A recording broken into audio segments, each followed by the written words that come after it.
Capítulo 20. Mateus, Evangelho de Jesus, segundo escreveu nosso irmão Mateus, capítulo 20.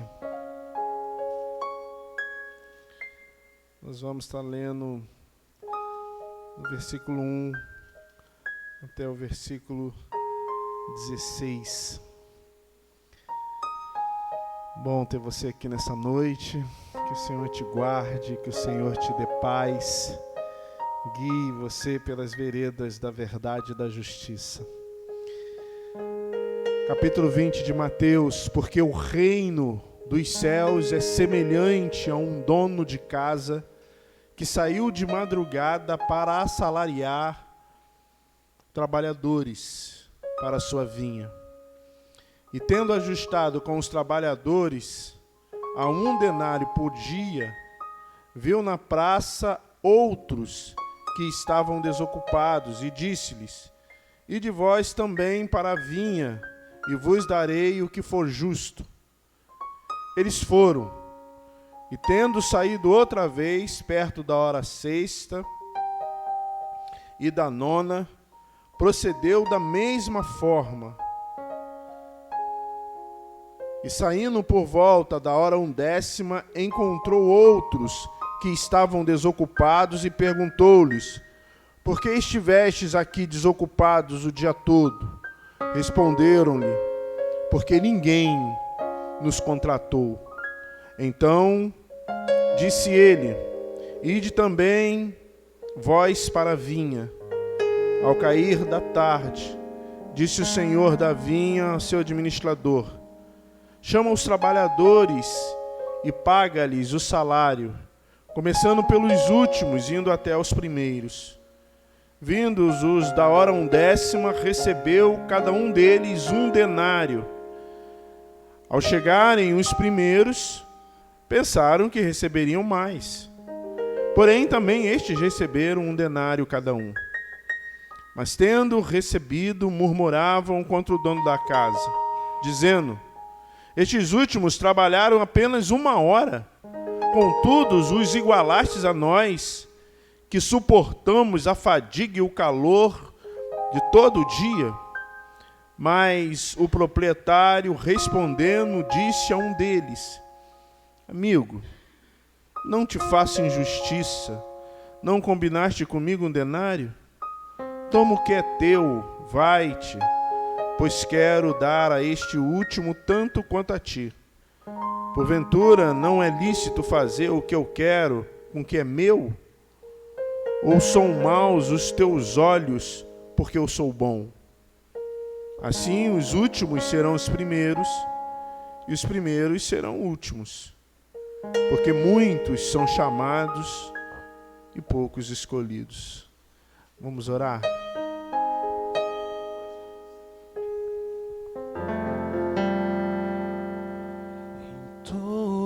Mãos, Senhor, eu me coloco agora. Diga isso para o Senhor. Fala comigo nessa hora, porque meu coração anseia ouvir tua voz. Em tuas mãos, Senhor, eu me coloco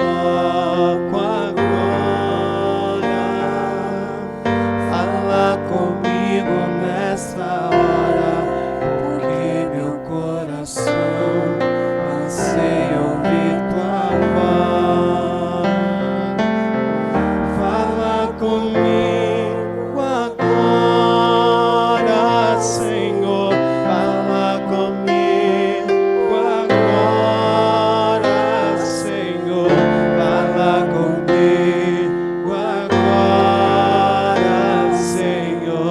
Fala comigo agora,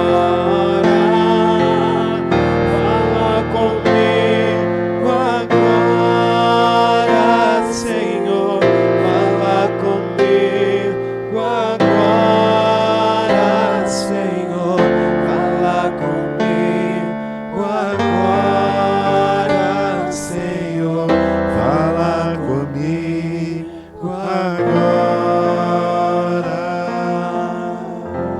conosco, Santo Deus.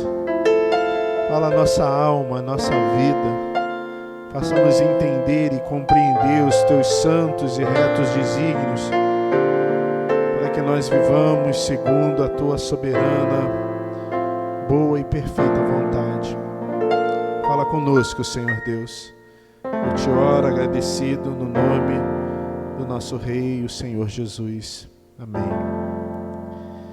As parábolas de Jesus é o que nós estamos compartilhando, conversando, adentrando nesse mistério da palavra de Deus.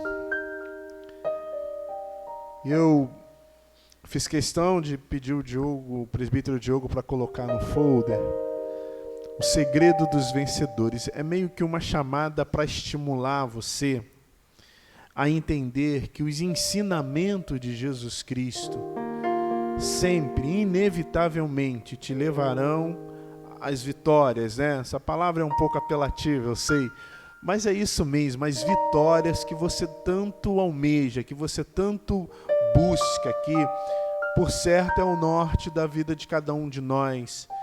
Ter uma vida próspera na presença de Deus e segundo os princípios de Deus.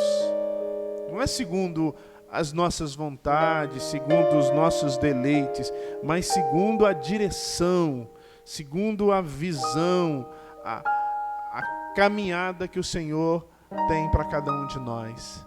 E as parábolas são os ensinamentos que o Senhor Jesus fez por meio de histórias, de figuras de linguagem, para que a gente pudesse compreender com mais exatidão as diretrizes dele. As parábolas, se você não tiver com os olhos focados na fé, com a tua alma deleitosa as coisas celestiais, elas vão ser um pouco decepcionantes.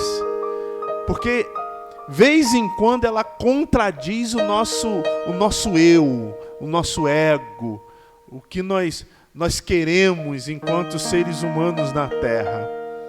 Mas, graças a Deus, nós não somos unilateralmente seres humanos, nós somos seres espirituais. E se você olhar com os olhos, com o sentimento, com a alma espiritual para os ensinamentos do Senhor Jesus, você vai encontrar luz para o seu caminho, você vai encontrar graça à sua jornada na terra e vitória mesmo. Essa é uma palavra corriqueira, mas acertada nesse sentido. Nessa parábola, especificamente, a história é mais ou menos simples de entender. Aliás, a história é compreensiva. Mas só para que não fique nenhuma dúvida, a história é mais ou menos assim. O dono de uma vinha, de uma videira, sai a pegar, a caçar, a selecionar, a admitir trabalhadores para sua videira, para sua vinha, para colher lá as uvas, não sei, para cuidar, tirar os abrolhos. E ele sai por 4 ocasiões para alistar, para fazer a inscrição lá, para pegar o currículo desses trabalhadores. E essas ocasiões, elas são diferentes nos seus horários. A primeira foi 9 horas da manhã.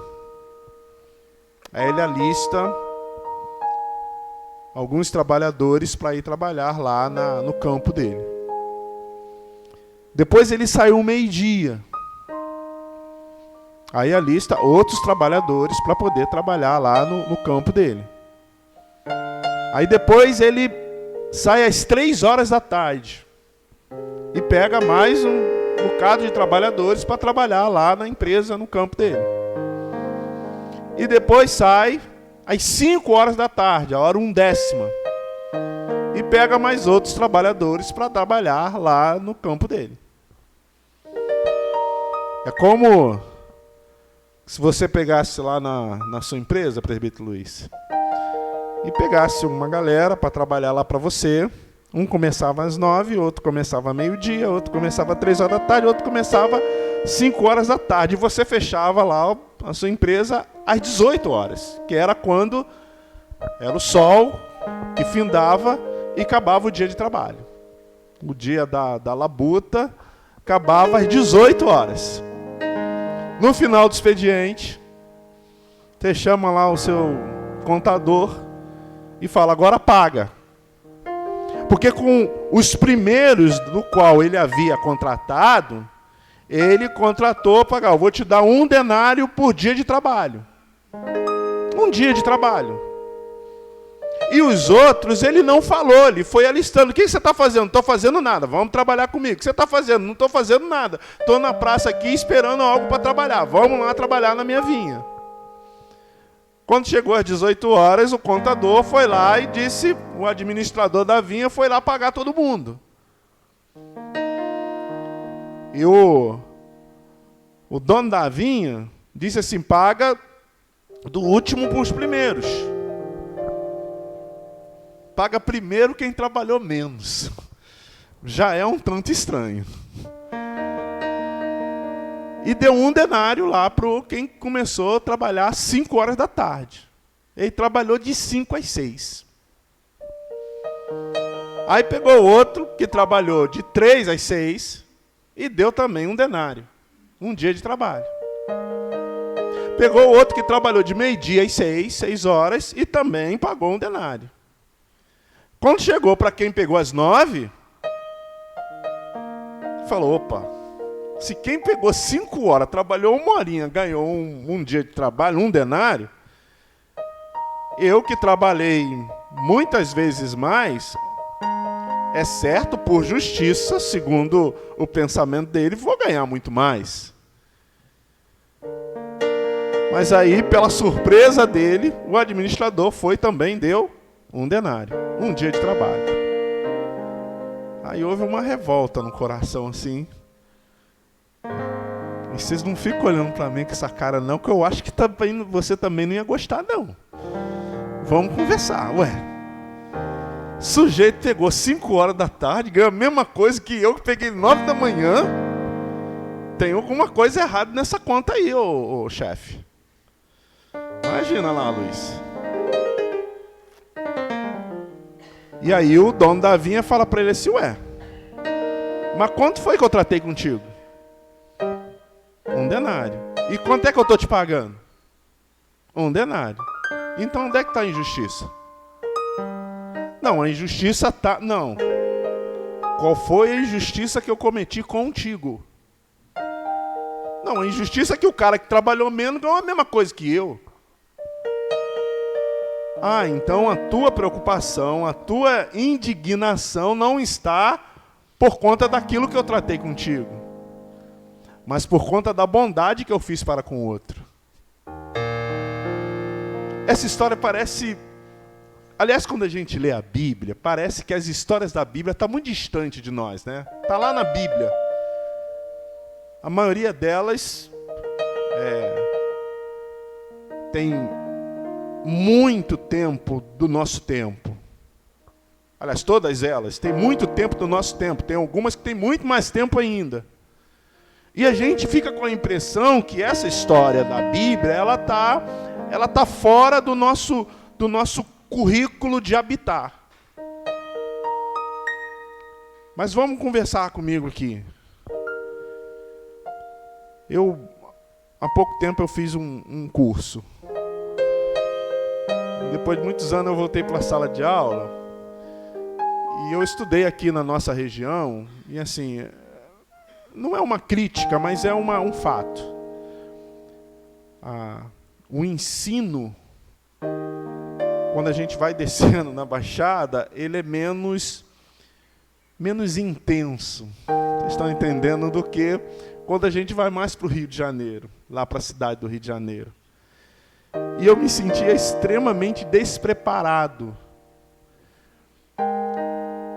E as minhas notas não eram boas. Mas quando chegava o resultado das provas e todo mundo tirava uma nota mediana, isso consolava o meu coração, assim. Tá todo mundo dentro do mesmo barco.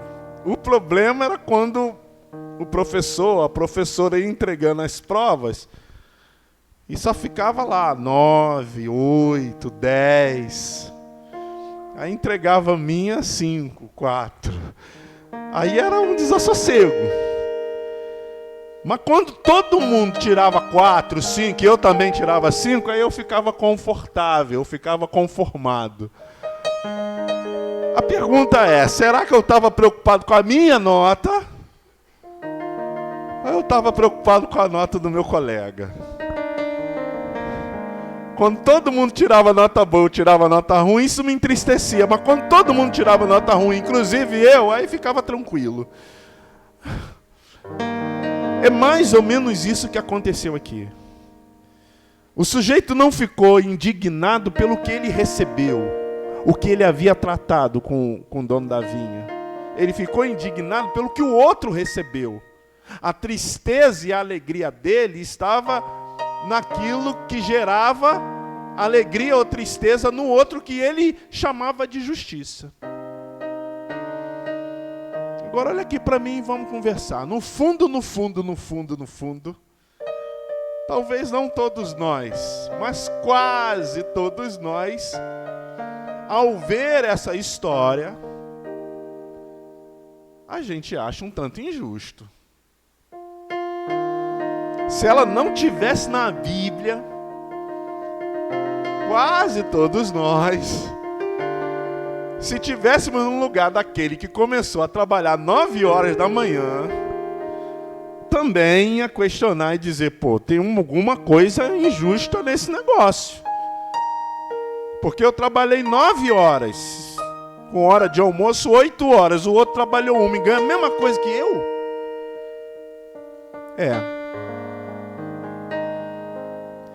Essa parábola, ela se refere ao reino dos céus.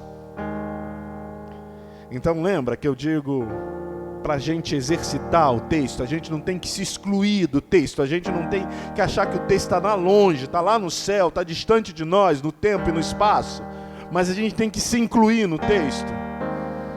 A vinha é o reino de Deus. O dono da vinha é o próprio Deus. E os trabalhadores? É isso mesmo, é você, sou eu. A figura do dono da vinha é a figura do Pai Celeste. Aquele que chama os trabalhadores, aquele que um dia te chamou. Que se você está aqui nessa noite, ouvindo a palavra de Deus, se deleitando com a presença de Deus, crendo que Deus é porque um dia Ele te chamou, vem. E pela graça dele, você ouviu a voz de Deus e foi, ou veio. E Ele disse, olha, eu trouxe você para que você fosse o meu servo, a minha serva. Eu trouxe você para que você trabalhasse na minha vinha, no reino de Deus, no meu reino. Então, em princípio, você precisa entender 3 coisas. Você precisa entender 3 diretrizes. Na semana passada, nós compartilhamos sobre o chamado jovem rico. E aquela parábola começa com uma pergunta. Lembra que eu até brinquei com vocês sobre o chat aí? Uma pergunta. O que hei de fazer para herdar a vida eterna? O jovem pergunta para o Senhor Jesus. O Senhor Jesus o indaga, mas no final a resposta é: você e eu e ninguém, nem um jovem rico, podemos fazer absolutamente nada para ir para o céu. É o primeiro princípio que a gente tem que entender, que está nessa parábola também. ir para o céu, herdar o reino de Deus, ser favorecido no reino celestial, não é mérito da gente, é graça de Jesus Cristo, é favor imerecido. Ele te chamou, Ele te convenceu, não foi você, não foi eu, não foi o jovem rico, não foi os trabalhadores que escolheram Deus. Deus nos escolheu, aleluia. Deus te escolheu. Deus te trouxe para perto dele. É isso que o dono da vinha faz. Ele sai e sai arrebanhando os trabalhadores. Vem, vem, vem. O segundo princípio que está nesse texto é que é um privilégio trabalhar na vinha do Senhor.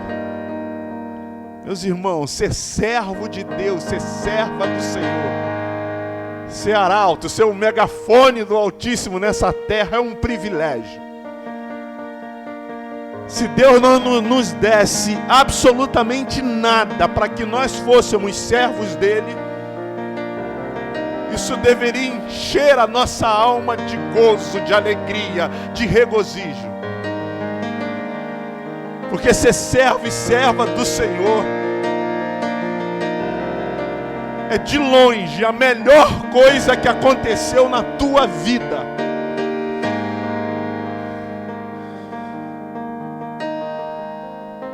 Terceiro princípio, Deus não faz acepção de ninguém. Não importa a sua idade, não importa o seu conhecimento, o seu intelecto, quantas vezes você leu a Bíblia, não importa se você é rico ou pobre, não importa, o amor de Deus é suficiente para gerar vida em todos os seres humanos. Não é eficiente na vida de todos, mas é suficiente para todos. Ele não faz acepção de pessoas. Ele não te ama mais do que te amou ontem ou do que te amará amanhã. Ele não me ama mais do que ama o meu vizinho.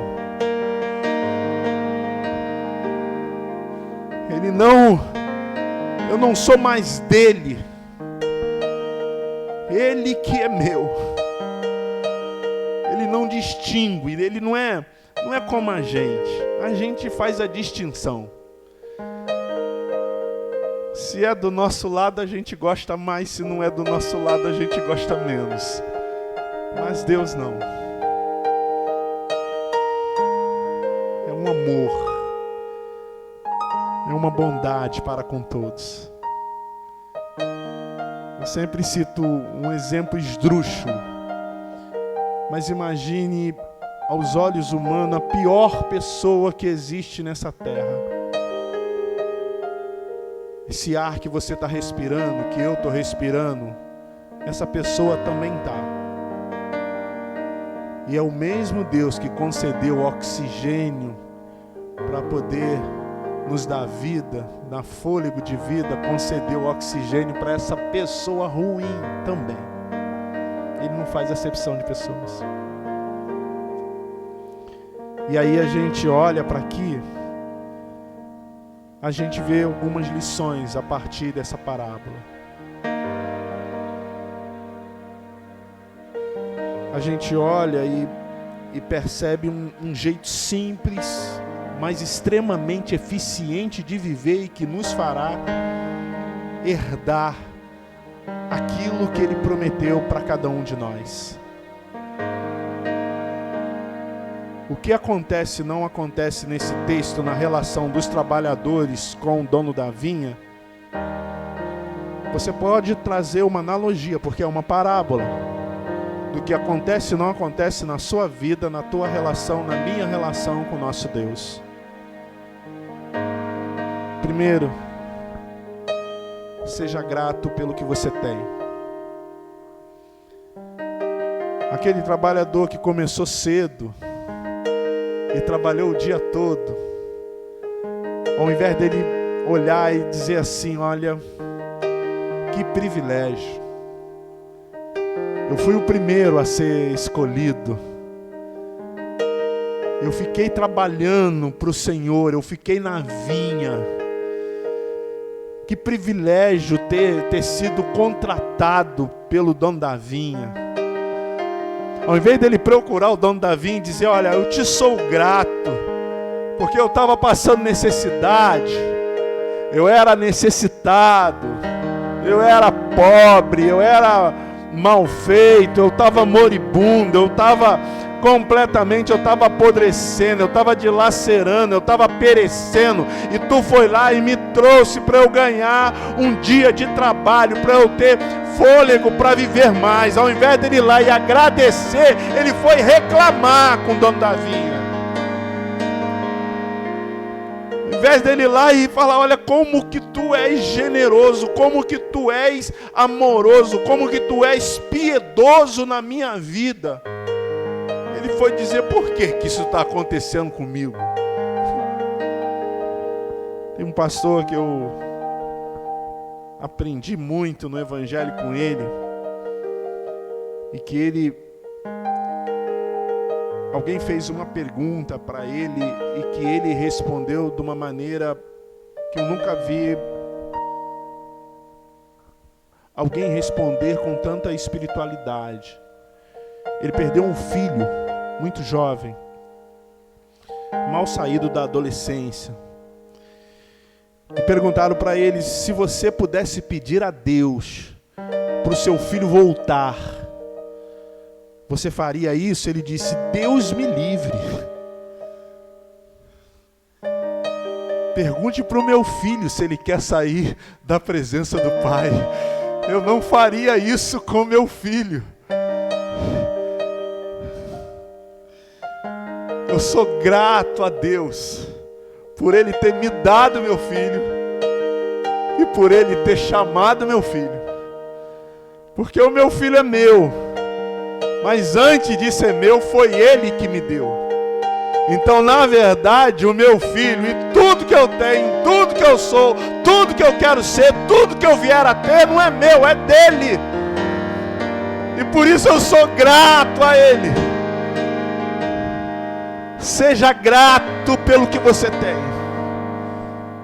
Seja grato mesmo quando você não concordar. Seja grato mesmo quando não te favorecer. Seja grato.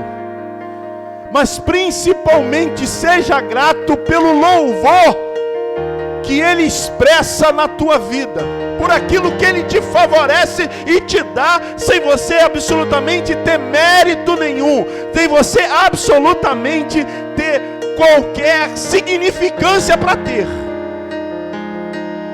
É a comida que você come todo dia, é a cama que você come, que você dorme, é o filho que você ama, é o esposo, é a esposa que você ama, é a vida que você tem, é a dificuldade que você passa, os problemas que você enfrenta. Seja grato, em tudo dai graça, porque esta é a vontade de Deus. Esse homem não foi grato, ele foi reclamão. Às vezes a gente né? A gente faz o bico da fé, você conhece? Seja grato, porque quando a gente é grato, meus irmãos, a gente promove um ciclo virtuoso na nossa vida. A gratidão promove a virtude. Com a virtude vem as promessas, e com as promessas as bênçãos de Deus. Seja grato. Segundo, compartilhe tudo o que você deseja de Deus. Esses homens tiveram dois problemas. As pessoas que eu discipulo, a maioria de vocês nunca, alguns já foram, um discipulado pessoal. No nosso segundo encontro, eu peço para você fazer uma coisa. Te dar um spoiler aí para te estimular. Peço você pegar uma folha de papel como essa aqui, e separar em duas colunas. Fazer um um traço. De um lado, você vai botar minhas qualidades. E do outro lado, você vai colocar minhas imperfeições. Isso desprendidamente. Neutramente, assim. Tem que ser sincerão, sincerona. Não vai ficar colocando lá minhas imperfeições. Que minha perfeição, a minha perfeição. Então, minha perfeição é ser assim. Eu acredito em todo mundo, pastor. Tá, a sua imperfeição não, a minha imperfeição é que eu sou perfeccionista. Você não falou muita coisa não, você só quis dizer que você é mais ou menos, você nem é tão ruim, nem é tão bom. Né? Tem que dizer assim, eu sou ruim. Eu sou ruim. Eu penso maldade pra caramba, só tem que ver. Senão, não veja, senão... Porque é só se conhecendo que você consegue conhecer Deus. O problema desses trabalhadores primeiros é que eles não se conheciam e também, consequentemente, não conheciam Deus. Eles eram avarentos e egoístas.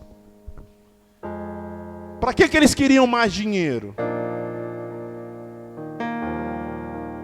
Mas além deles quererem mais dinheiro, eles não queriam que os outros tivessem mais dinheiro.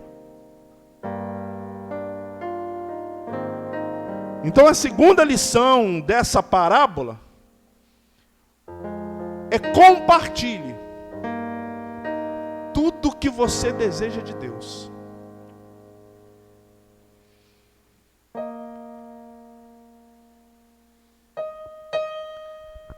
É como diz aquela outra parábola do trabalhador fiel.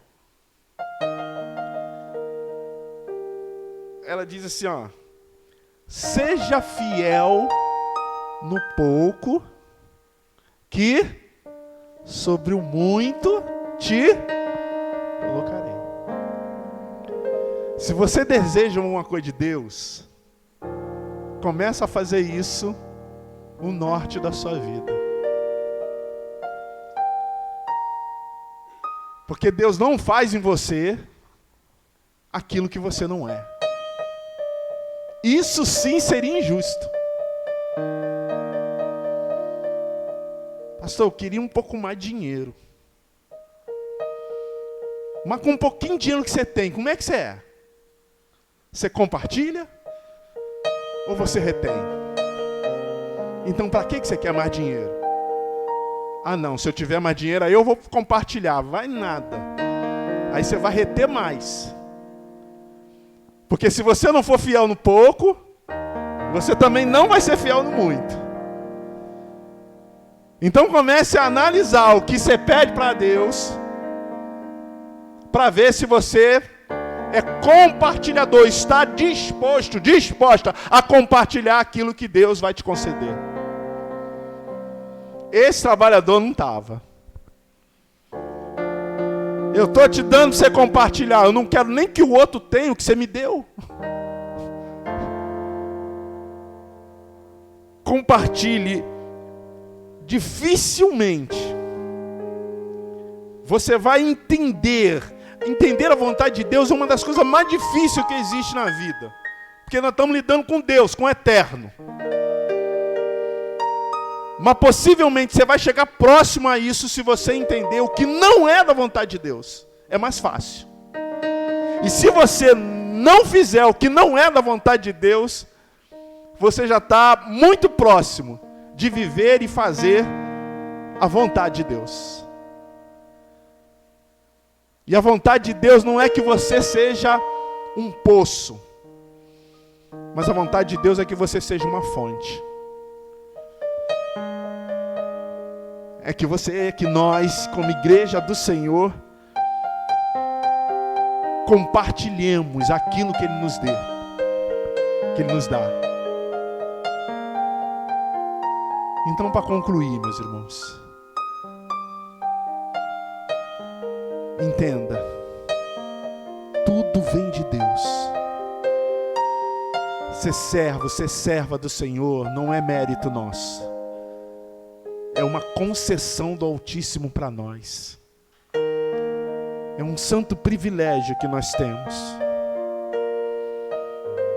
O seu trabalho, o meu trabalho, se você lembrar da semana passada, é ser servo de Deus, ser servas do Senhor.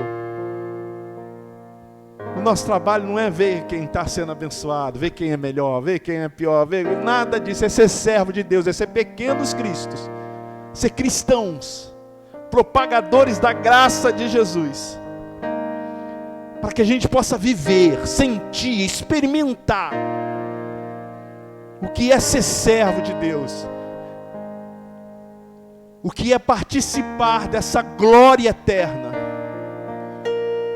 Você está pensando que Deus precisa da gente para poder colher as uvas lá da videira?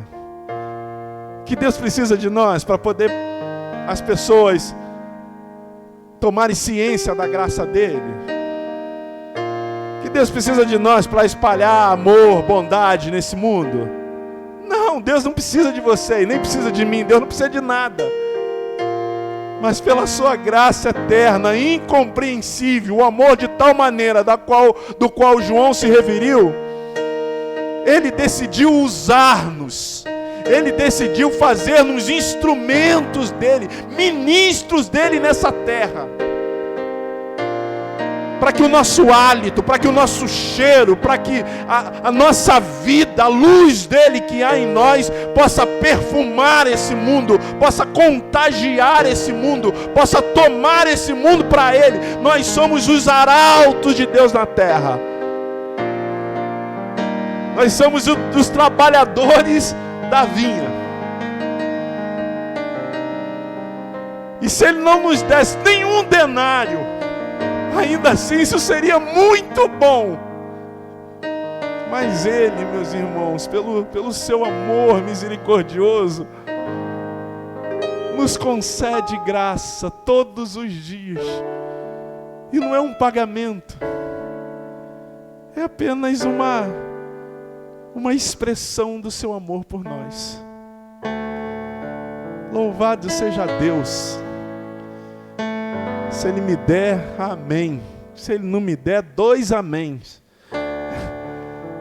Porque o importante não é o que ele me dá, é o que ele é em mim, é o que ele é em nós. Amém?